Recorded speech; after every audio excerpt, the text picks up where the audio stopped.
Okay, let's talk some Major League Baseball. Coach Janeda is here.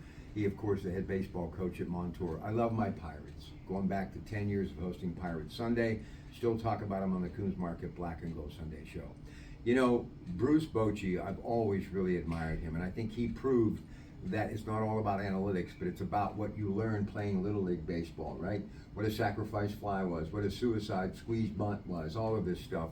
The hit and run, fielder's choice, I mean, just baseball. Why do you think the Pirates have struggled so mightily when we all want them to win? What do you see for them needing to do, Mr. Charrington and obviously manager Shelton and others, to be able to get this team back where they at least compete every year? Yeah, I mean, I grew up with the Pirates and absolutely love them, and every year I feel like it's going to be their year as well. And Right. you'll always get let down. A lot of positives this year. I think when they realized after about a quarter of the way through the season that they were going to be who they were, they went with that full youth movement, and I think they had to do that. And you saw a lot of good things. So I think they have a great foundation. I could say this for the first time in a few years, a great young I foundation see that. with Keller and some Oviedo and Cruz. Cruz, who was hurt most of the year, and Hayes won the Gold Glove at third. So I think they got a great foundation. I think it's time, and I know everyone, it's time to spend a little money, and they need another starting pitcher, and they need somebody at first base that could drive some runs in. And Yeah. so if any year over the last 3 or 4, I think this had been their best middle to the end of the season with the youth. So now it's time to maybe go out and get one of those veterans or two to really help them get to where they need to get to. Well, so Mitch Keller, there's a speculation again, long term. Do you get out the checkbook for him, you think? Yeah, it's always a risk with a starting pitcher. It's always a risk, but he's your anchor in the rotation. I really think you do. And, if he goes out and wins 20 next year, it's going to be a lot harder to sign him next year, right? So it's always a risk with the pitcher, but he's got to be your anchor. He's a young guy. Garrett Cole was that anchor for a while, and we didn't lock him up long term. And you see every good team has a great anchor or two in their staffs. Well, this is why I think high school baseball is so important. It gives kids from a community a chance to be able to play baseball. And maybe they're playing football and basketball, and hopefully they play them all. But it gives them the chance to see whether or not they like it. I think about growing up, and I'm a lot older than you. I mean, think about Willie Stargell. Just think about the ability, what he was able to do as a great Gold Glove left fielder, goes to first base. How long has it been since the Pirates have really had, a good, solid first baseman? It's been a long time. Alvarez didn't work out. Josh Bell didn't work out. And it's just as important as having Brian Hayes at third base. You have to have some power at the corners, and you have to have someone. And Willie was a great defensive first baseman too. So how do you get a good first baseman who comes up through the farm system unless you have a nice group of talent to look at? And it's always nice when kids on the playground or the sandlot or the Little League or Pony League are playing baseball, right? Yeah, no, absolutely. And, Willie Stargell was a great athlete to be able to play both positions. And, we thought Alvarez was going to be the guy. A ton of power, just struck out too much. I don't think the Pirates really have one in the system right now. Mm-hmm. Not that I know of. So I think you're going to have to go out and acquire one. You're going to have to go out and pay maybe a free agent or make a trade for one. Coach, could Davis do that? Henry Davis?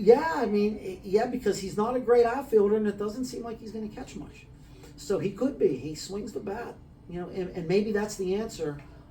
They talked about McCutcheon for a year over there as a stopgap. Who knows? But you got to get 80 to 100 RBIs out of the corners. Listen, we just lost Tom Walker, Neil's dad, and I know the family, and again, thoughts and prayers go out to them. But I remember when he had signed with the Pirates, he was having a high school graduation party. I was there. He was in a Pirate uniform taking batting practice. He's a perfect example of a guy who's a great football player. He gets into the bigs, comes in as a catcher, but he played third, he played short, he played left field, and he ended up at second base.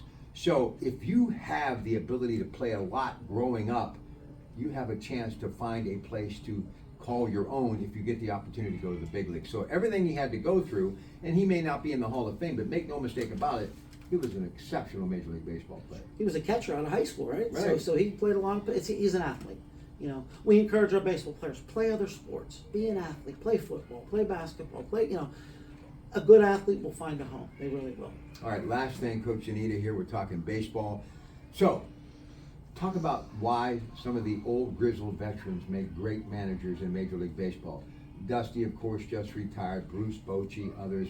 And I must tell you, I've said this before, if I were the Pirates, if he is not still with another Major League Baseball team, I would sign Jim Leland tomorrow as some sort of consultant. The knowledge, and I used to watch Chuck Tanner work his magic when all these scouts were making all these notes. He would simply get on a then payphone and call Cleveland or whoever and say, the guy does this, this, and this. You talk to Rich Donnelly, he'll tell you the same thing. It's about being in that game and just what baseball is. It's a game. It may change, the numbers may change, people may bring in technology, but it's about hitting the baseball, throwing the baseball, and catching the baseball. Yeah, I mean, there's people that like baseball, and there's people that absolutely love baseball. And if you love baseball, typically you could be a student of the game, right? You'll see a lot of great managers were catchers. Catchers control the game. Leland. They have 8 people, 8 guys in front of them. They're calling the pitches. They're in the game. It's almost like a quarterback, right? So catchers make great ones. Your best players don't always, make great managers. Oftentimes, I think Leland was a 200 hitter, right? Right. Because they're students of the game. They've got to learn that much more. They've got to focus that much harder. They got to stay where they want to stay. So a passion, a love for the game, and you really gotta know the X's and O's. And you really, talk about the guys that used to keep score when they were in high school, right? The guys that used to keep score when they go to the ball game with their dad. Those guys love to manage. They love the game, and it's a great game. But you really gotta understand it. Another guy, Kenny Maka, who I got to know, loved that guy. I really wish he would have ended up in the Pirate organization. But what do you think makes Terry Francona? Look, Terry Francona was an incredible baseball player. Injuries, he ended up like a 275 lifetime hitter, 11 years in the bigs, and I still think in my heart of hearts, and I don't talk to him on a regular basis, but I think he's going to eventually come back. I hope so. What makes him such a good manager? I love Terry Francona. He's a great manager. I believe the biggest thing that his differentiator is, of course, he loves the game, a student of the game. He's a great tactician. He knows how to relate to the modern day players. Players have changed since he played, and with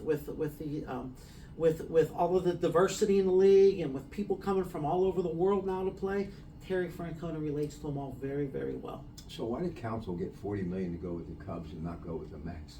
Well, win or lose, people want to play in Chicago. They want to play in Wrigley Field. It's a big stage. Right.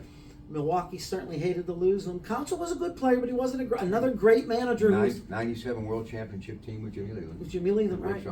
Right. Chicken runs at midnight. That great story. Yeah, absolutely. I think Donnie Kelly's going to be a great manager one day. I really do. I would like to see that happen. Me too. Obviously connected to the Walker family. Coach, you made my day, man. Well, thank you. Thanks. I had a nice time coming. Nice spending some time with you. And hopefully we have a chance to do it again. Don't forget, go Spartans. Everything you need to know this athletic department. They do a great job. And the Allegheny Health Network Sports Medicine Friday night game of the week. It's a semifinal Class 4A WPIAL. Coverage begins at 6, and it will be McKeesport taking on Montour. Until next time, it's your Pratt Pack. Later tonight on the radio, make it a good day, and so long from Montour High School.